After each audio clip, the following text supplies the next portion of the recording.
هذا شيخ الإسلام يقول أعدى أعدائه ابن مخلوق. ما وجدنا أكرم ولا أحلم من أحمد بن عبد الحليم بن تيمية رحمة الله عليه. باطل لا يصح، حديث منكر من واحد كذاب كذب السنين، ولو خد البخاري منه زي ما قلت لكم امبارح 10,000 بخاري معاه. هوريكم حاجه بس عشان تعرفوا كيف ان ابن تيميه مريض نفسي. ابن تيميه عنده خلل نفسي حقيقي هو اللي خلاه ينتج اللي بينتجه ده. بصوا، عارفين ابن تيميه كان فاكر ان هو حامي الحمى دايما عن السنه مقابل الشيعه، يعني هو في دماغه الشيعه لوست له دماغه، الشيعه الاثنا عشريه. ابن تيميه السفاح نصوص بيسموها شرعي، ويا ريت من مثلا كتب الضعائف ولا حاجه، لا دي كتب الفقه الكبيره المعتمده في المذاهب الاربعه، وفوقيهم مفتي الدم سفاح الكون الاول بجداره ابن تيميه. طبعا اكيد انتوا بقيتوا زهقتوا من اسم الكتاب المكرر مجموع الفتاوى. ده مش مجموع فتاوى بالمناسبه، والله يعني نصيحه، ده اسمه مجموع مرشدي القتله والسفاحين. ده كتاب للقتل والدم فقط. وبعدين يقول لك ايه، ده امام الامه. واحد منهم بيطلع ابو سفحه التخين ده اللي برضه مكور كده، قال لك امام الامه، ده مجتهد العصر ابن تيميه. خلي بالكم على فكره، حتى ملكات بعيد بقى عن الدم والدمويه، ملكات ابن تيميه في الفهم ضعيفه لدرجه يرثى لها في العقيده والشريعه، بس لو حد ما بيقلهوش قراله ده ضايع، يعني هو على مقاس العلم لا شيء. شفتوا فجر ورذيله فكريه اكتر من كده؟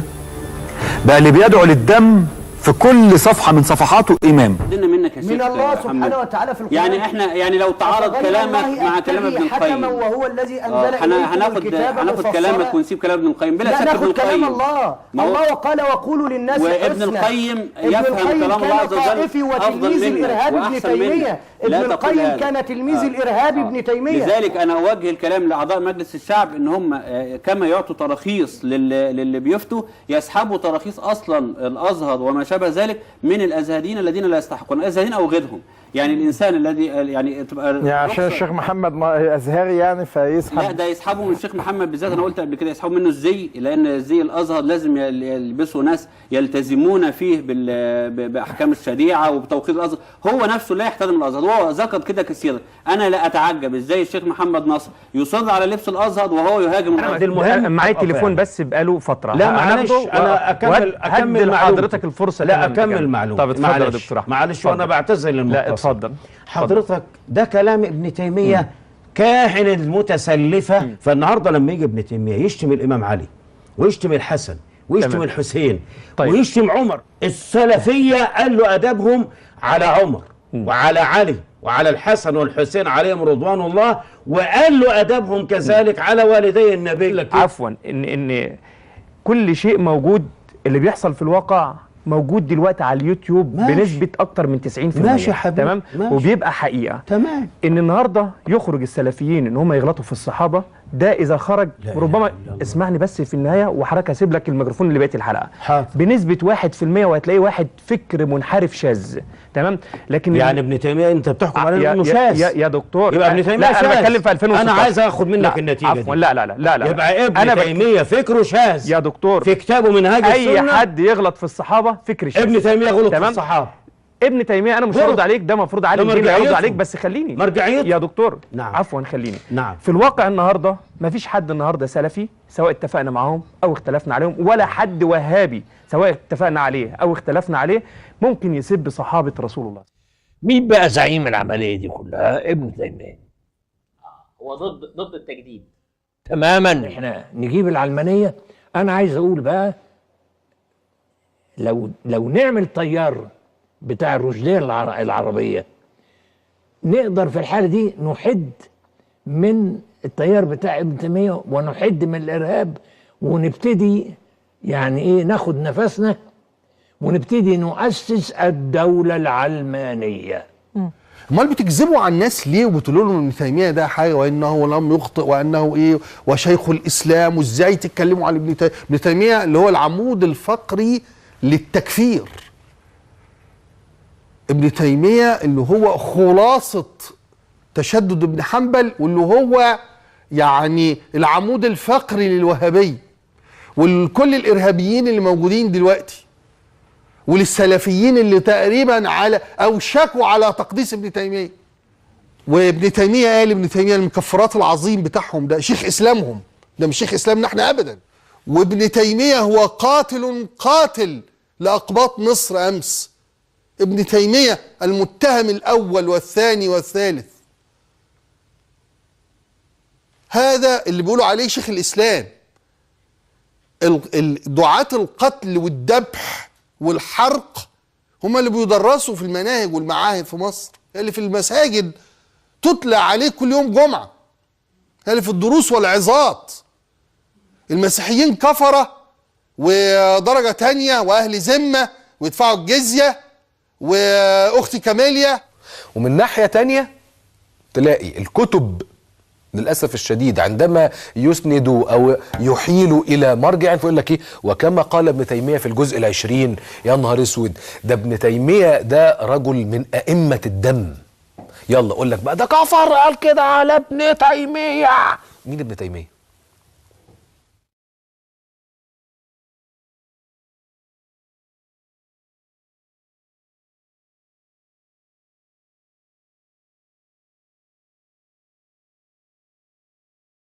المستشرقون من أعداء هذا الدين من اليهود وغيرهم كانوا أشرف من هؤلاء الذين ينتسبون إلى الإسلام اليوم ويهاجمون تراث الإسلام العظيم، لأن المستشرقين اجتهدوا في أن يحيطوا فهما بالنصوص التي يتعرضون لها، ونشروا كثيرا من الكتب القديمة، وهذا معلوم، فإنهم كانوا قد سرقوا المخطوطات، إما هم وإما أسلافهم، فسرقوا علومنا القديمة من خزانات الكتب في المساجد في نظير دريهمات معدودة.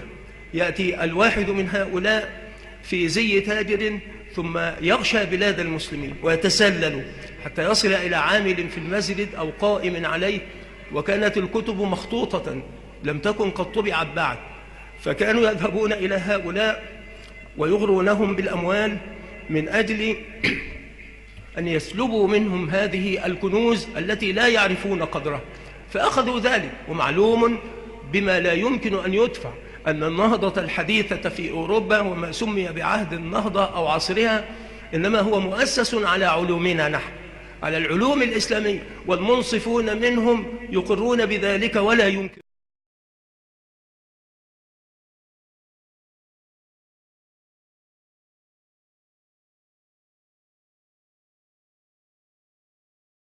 Welcome to the University of Nottingham and the Department of Theology and Religious Studies, and you're watching another video in the series Why Study?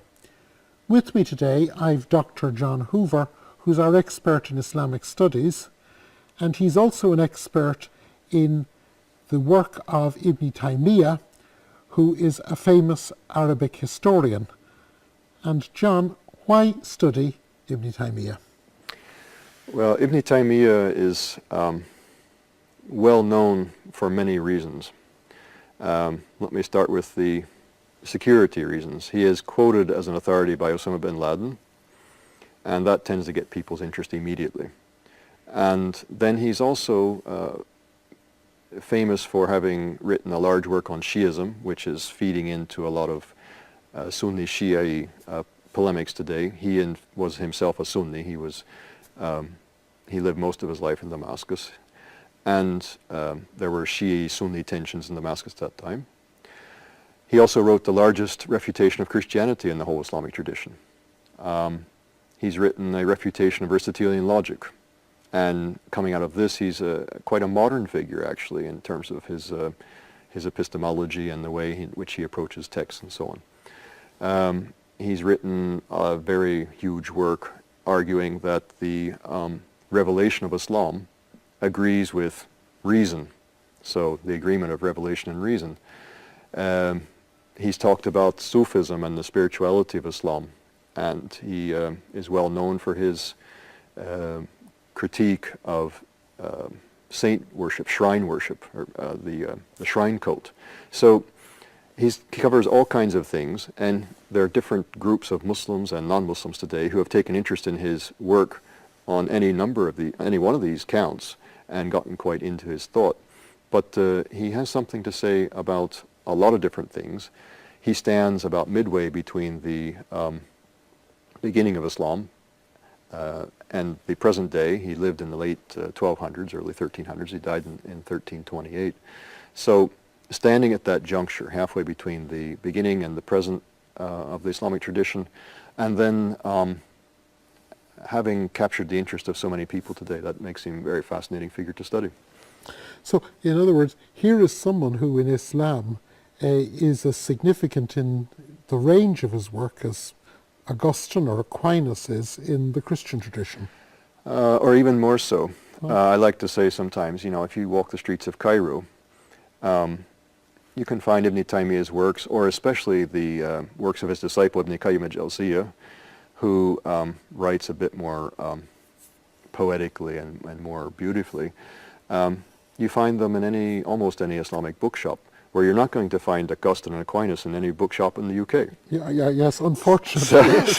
So there's a sense in which Ibn Taymiyyah and Ibn Qayyim al-Jawziyya, his student, are more present in centers like Cairo and. So studying him is not just studying the historical thought in the way that we might study the historical thought of some great thinker in the past. It's actually studying a living force in Islamic understanding today. Yes, studying Ibn Taymiyyah is indeed studying a living force in the Islamic tradition, the present day Islam. To what extent is Ibn Taymiyyah today? We spoke earlier about him being a living force. What would you say is the most salient of his thoughts that is active today? He really believed firmly that the religion of Islam was rational and agreed with reason, and he worked hard to show that. So he's an apologist, and I think that connects very closely with what many modern Muslims, not all modern Muslims, but many modern Muslims are seeking, is a rationalization and an attempt to explain the Quran and the tradition of the Prophet Muhammad in a way which makes sense. He's trying to make that make sense. It's reasonable. Okay. We have tried in this short film to introduce the thought of a great thinker. I hope you found it interesting, and I hope that it has helped you to discover more and whet your appetite to study even more. John, it's been great having you. Thank you. Thank you for watching. And from the Department of Theology and Religious Studies here in the University of Nottingham, goodbye.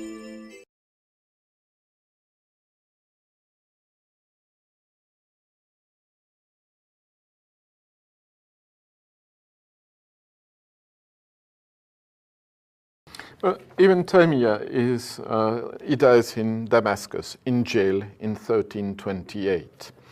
And he has been misused during the 20th century by some of the most extremist Islamists. He is quoted, for example, in the 9/11 Commission official report as being the ancestor, the spiritual ancestor of Osama bin Laden. So to work about him is also to go a little bit into a minefield. But then when you read him, you realize that those who have misused him for terrorist purposes only read texts that he wrote to call for the resistance of Syria against the invasion of the Mongols at the end of the 13th century. But they start using those texts that were texts of national resistance against an invader. They use those texts to call for the killing of unjust Muslim rulers. And so if you go to other texts written by Ibn Taymiyyah, you realize that he was the most loyal subject of the Mamluk sultans under whose authority he was living, and who were not better than the Mongols. And you realize that is caricatured, is reduced to just a few pages that he wrote against an enemy.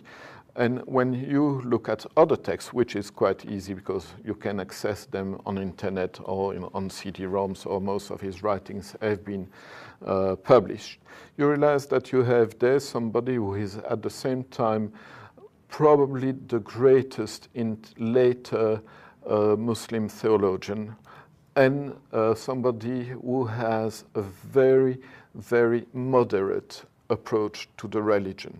He is a mufti, which means a religious scholar who has to give opinions about everything, every aspect of the religion, every problem arising in society. And so he is, because of his role in society, he is obliged to develop a very supple understanding of the religion. And he is a pragmatist. You could even say that he is a relativist in some way, because what is good in those circumstances becomes bad in other circumstances.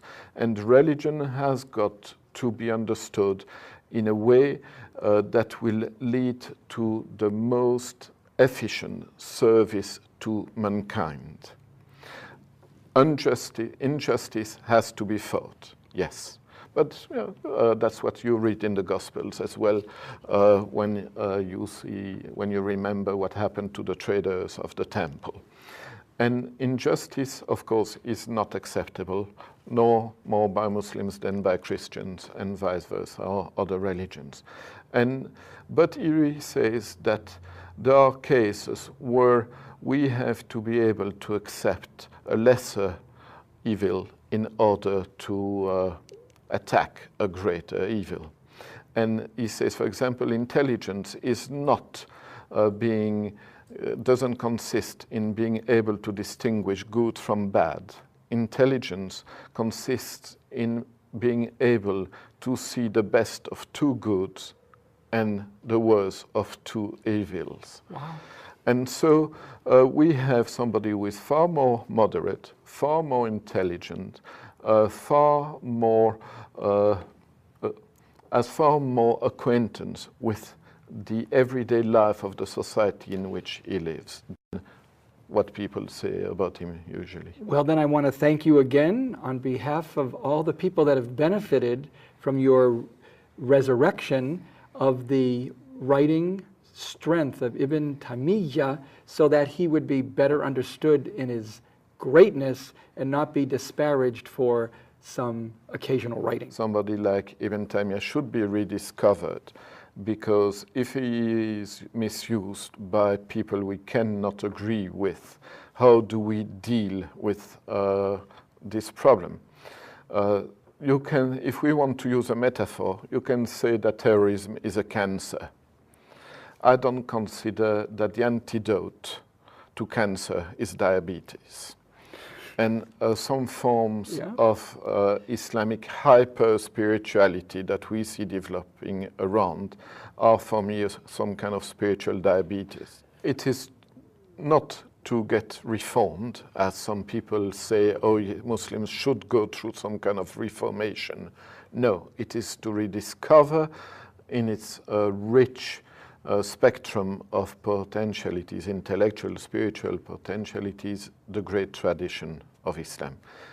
Thank you, Doctor, and I want you to know that the Catholic Church is so grateful for the dialogue that we have been able to maintain with Islam, especially through people like the Islamic Cultural Center of Fresno. And thank you for coming here from Connecticut to share with us your insights, your study, and your commitment to scholarship. Professeur Yahya Michaud, salam alaikum. Alaikum salam. Alors on vous reçoit pour la première fois dans les studios d'Oumma, donc vous êtes bien entendu le bienvenu. C'est un plaisir et je vais vous laisser vous présenter, tout simplement.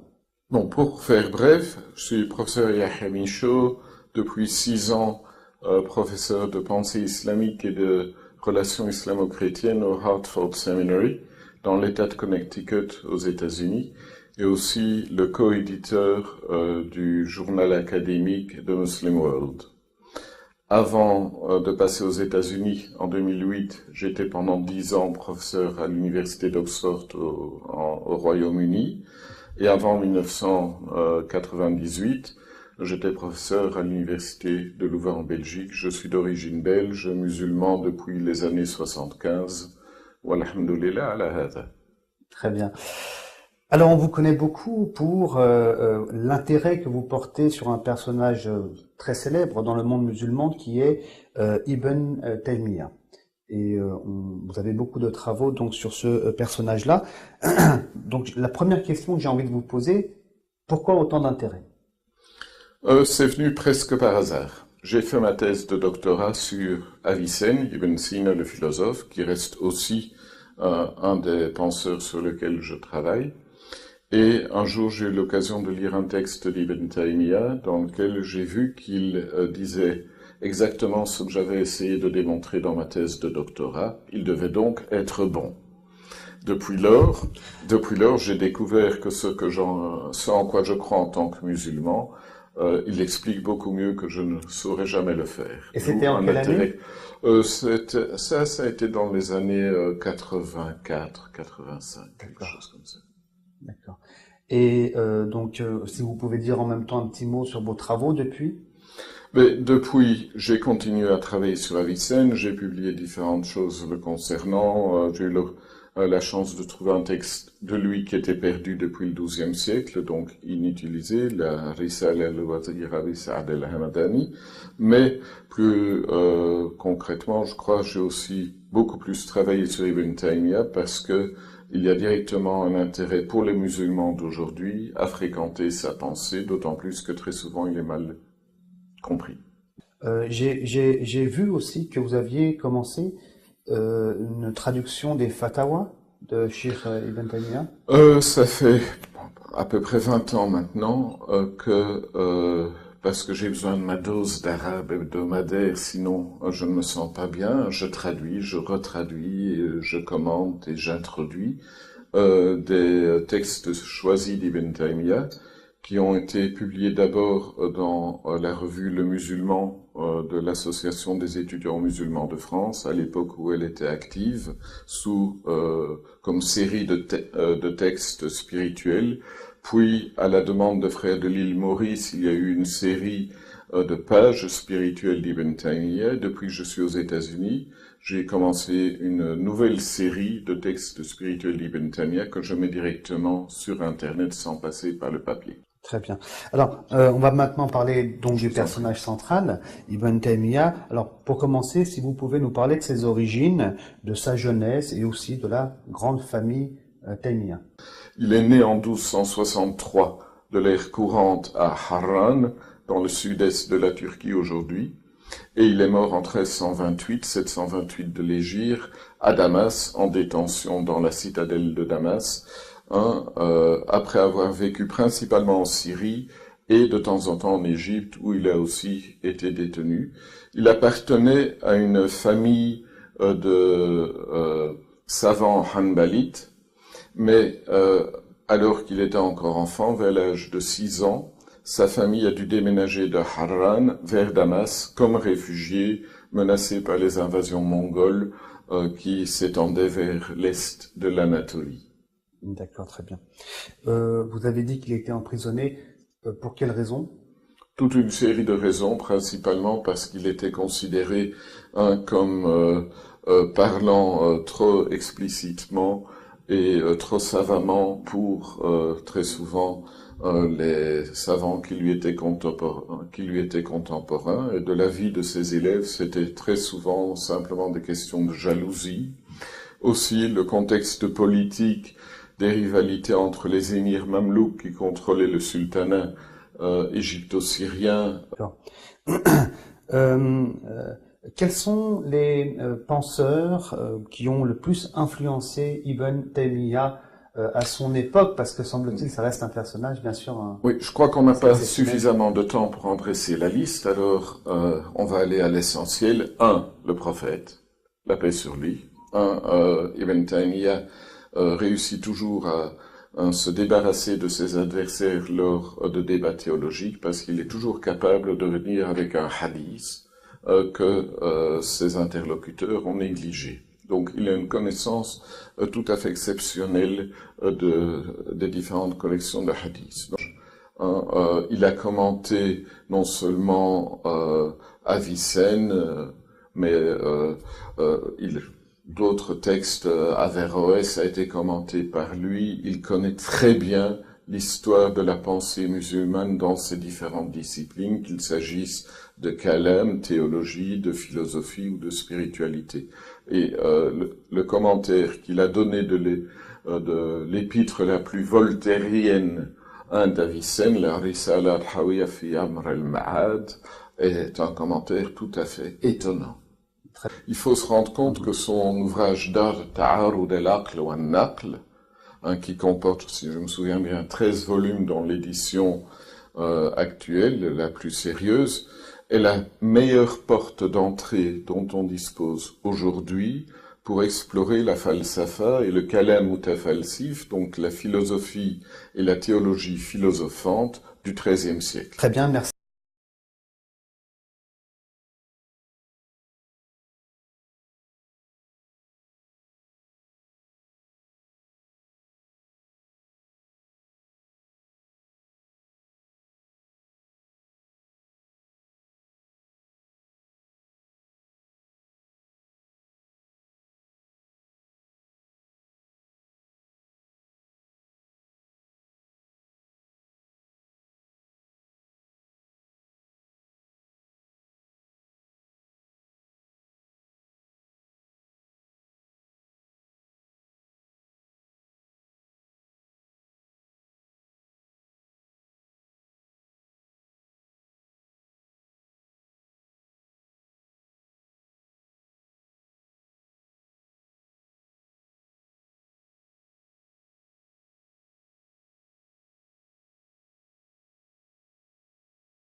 ثم يشوهون صورة علمائنا ويأتون بكلام مدتزع للإمام العلم والجبل الأشم شيخ الإسلام ابن تيمية رحمه الله تعالى، ثم يأتون به، وهذا من صنيع الروافض لأنهم يبغضونه أكثر مما يبغضون الكفر، إن كانوا يبغضون الكفر أصلا يبغضونه كما يبغضون الشيطان، إن كانوا يبغضونه وهم أتباعه يبغضونه كما لم يبغضوا شيئا قط، لكي يرتسم بصورة ذهنية في ذهن كل مسلم وغير مسلم أن شيخ الإسلام مفتي الحرق، أن شيخ الإسلام يدعو إلى القتل والتكفير، وهيهات لم يوجد في عصره من كان أرحم منه، وهو الذي يقول إن أهل السنة يعرفون الحق ويرحمون الخلق. شيخ الإسلام الذي صبر على الضرب، على الإهانة، على التعذيب، على السجن، حتى مات فيه وخرج منه إلى قبره رحمه الله تعالى. شيخ الإسلام الذي جاءه العلامة ابن القيم رحمه الله يوما فبشره بموت رجل من أعدائه، قال فاسترجع ونهرني نهرا شديدا وأنبني وحمل علي وقال قم، فذهب إلى بيت ذلك العدو فنادى أولاده وأهله وقال لن تفقدوا إلا شخصه، ومهما احتجتم من شيء فاطلبوه مني، وترحم عليه.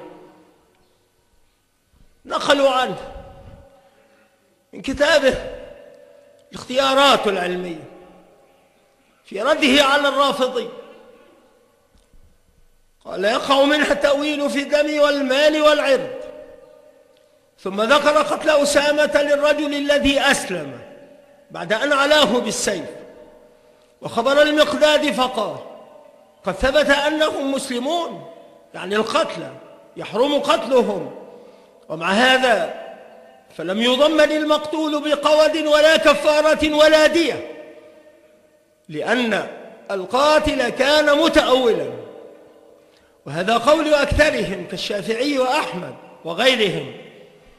وإن مثل الكفار بالمسلمين فالمثلة حق لهم، فلهم فعلها للاستيفاء وأخذ الثأر ولهم تركها، والصبر أفضل. وهذا حيث لا يكون في التمثيل السائغ لهم دعاء إلى الإيمان وحرز لهم عن العدوان، فإنه هنا من إقامة الحدود والجهاد، ولم تكن القضية في أحد كذلك، فلهذا كان الصبر أفضل. فأما إن كانت المثلة حق الله تعالى فالصبر هناك واجب كما يجب حيث لا يمكن الانتصار ويحرم الجزع.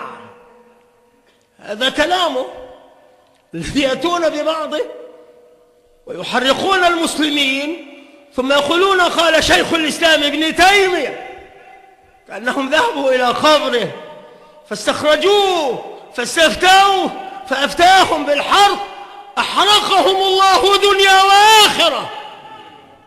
قال شيخ الإسلام رحمه الله كنت أقول للجهمية من الحلولية والنفاة الذين نفوا أن الله سبحانه وتعالى فوق العرش، كنت أقول لهم لما وقعت محنتهم أنا لو وافقتكم كنت كافرا، لأني أعلم أن قولكم كفر، وأنتم عندي لا تكفرون لأنكم جهال.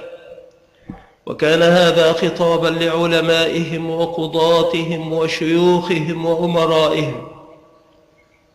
وقال شيخ الإسلام رحمه الله هذا مع أنني دائما ومن جالسني يعلم ذلك مني، أني من أعظم نهيا عن أن ينسب معين إلى تكفير وتفسيق ومعصية، إلا إذا علم أنه قد قامت عليه الحجة الرسالية التي من خالفها كان كافرا تارة وفاسقا أخرى وعاصيا أخرى. وإني أقرر أن الله قد غفر لهذه الأمة خطأها، وذلك يعم الخطأ في المسائل الخبرية القولية والمسائل العملية.